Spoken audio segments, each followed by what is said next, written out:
Well, certainly our weekend, as you mentioned, against Duluth was disappointing.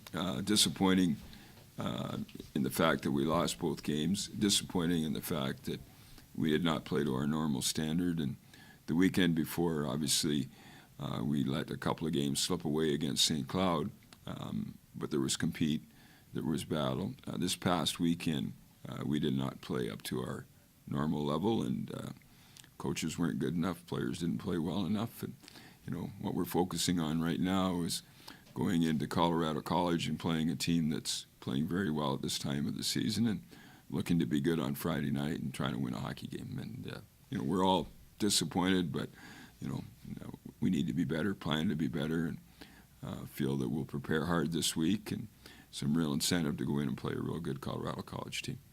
Colorado College has been a tough place to play for the Broncos on the road, but with the skating ability that this team has now, the Olympic-size ice is pretty much neutral. Well, we played earlier this year on the Olympic-size ice at St. Cloud and won the first night, put ourselves in a position to win the second game as well. And we've got some speed and some pace. The one thing that we had that was maybe a bit of a negative factor last weekend or this past weekend against Duluth, and we never want to make excuses. We simply had a number of guys coming back from injury and so on that we put in the lineup that have not practiced a lot. And I felt the pace of our game was much slower against Duluth than what we wanted. And I think this week with some great practices, those guys getting a lot more touches of the puck in practice, it should mean for a game where we can play with a lot more attack pressure. Andy, you've used all your goaltenders pretty much. You had played 3 guys over the weekend. Where are you at with your goaltending, do you think? Well, it's not normal at this time of the year that you would see 3 goaltenders in a weekend series, and we never go into a series planning on doing that, to be quite honest with you. We play one goalie the first game of the regular season, and I would just assume that he was playing the last game of the regular season and played every other game as well, too. And that's the way that most teams operate. They have a guy that they go with. Or St. Cloud's got the situation now where both of their guys have played so well they've been alternating. But we're assessing our goalie situation.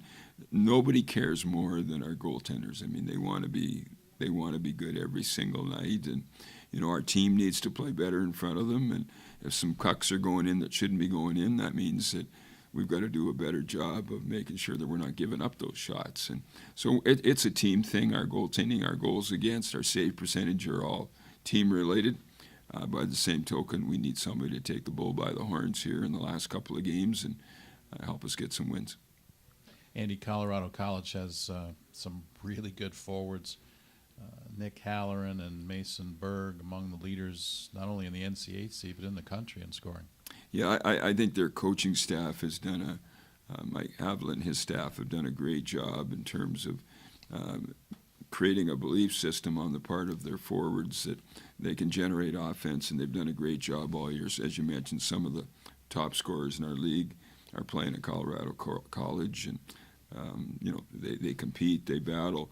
They're not the biggest team in the league, but they're heavy on pucks. They battle. They play a lot like St. Cloud, and obviously their team is maybe not quite as big as St. Cloud's, but they're heavy on pucks. They compete, and we have great games against them, and I enjoy coaching against Mike. They compete all the time. You played them not long ago, about a month ago, and you split 2 overtime games. It was a tough situation both nights. The second night we came back and tied it, and then got it in and lost on a face-off with about 6 seconds to go in the hockey game. And that's after we'd led after one period 3-1. Paul Stojkovic had a breakaway early in the second period that would have put us up 4-1 and maybe would have closed the door on things. It didn't score and give them a lot of credit.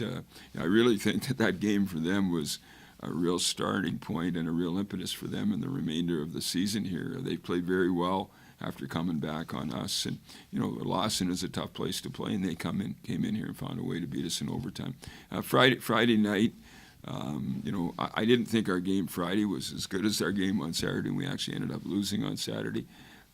But they're on you. They get on your defense and try to put a lot of pressure on you. You've got to deal with that. And again, it's a team that you can't be spending time against in your zone, because if you're either getting chances against or you're being forced into penalty situations, and we've got to play the game on their side of the red line.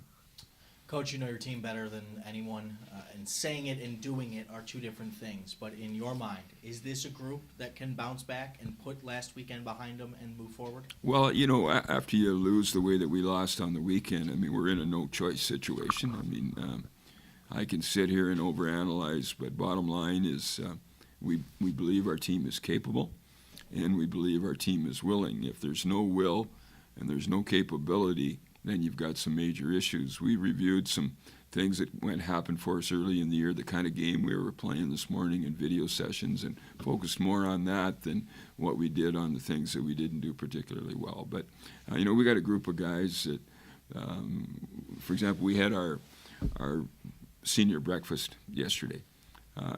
You know, just a great morning, great way to celebrate our seniors, and to hear our juniors talk about how much they respect they have for the seniors, and to see the way that they conducted themselves. I'm just so impressed with our young men every single day. And, you know, we weren't as impressed with their hockey ability on Friday and Saturday night, and I wasn't very happy with the coaching job that I did. But, you know, again, we're capable and we're willing, and we expect to be playing better hockey come this Friday. It was a tough weekend, but we're looking ahead to Friday night against Colorado College, and like you said, that last home spot is up for grabs, and that's something that we want to put ourselves in a position to have. You played on the big ice out at St. Cloud. Have you played at altitude in your career? I never have, no, but from talking from some of the guys here who have, you know, they all say it's pretty much more of a mind game.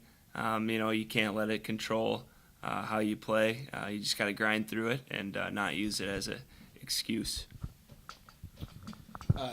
Very even series the first time you guys met. What about Colorado College makes them a difficult out?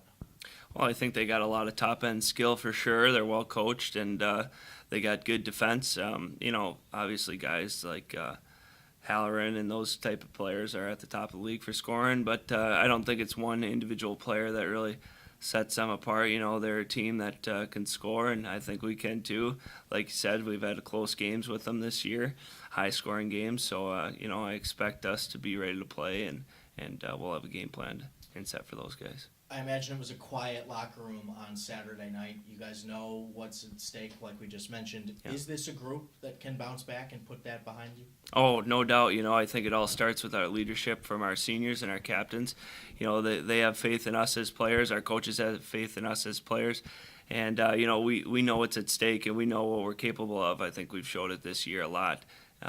You know, what we can do and how we can play with any team in the country. And, you know, we're looking to come out Friday strong, showing that.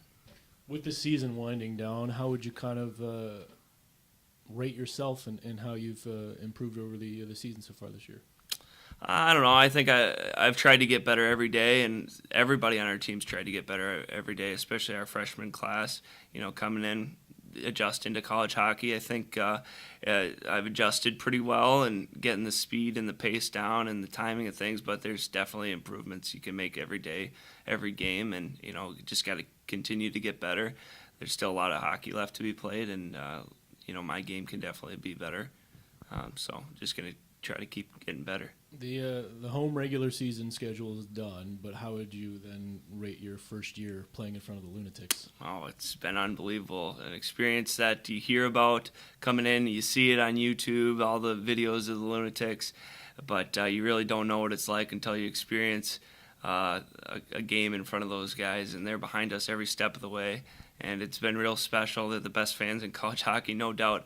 Best atmosphere is Lawson Arena, and it's been a pleasure to play in front of them. And hopefully we got a couple more games for them this year.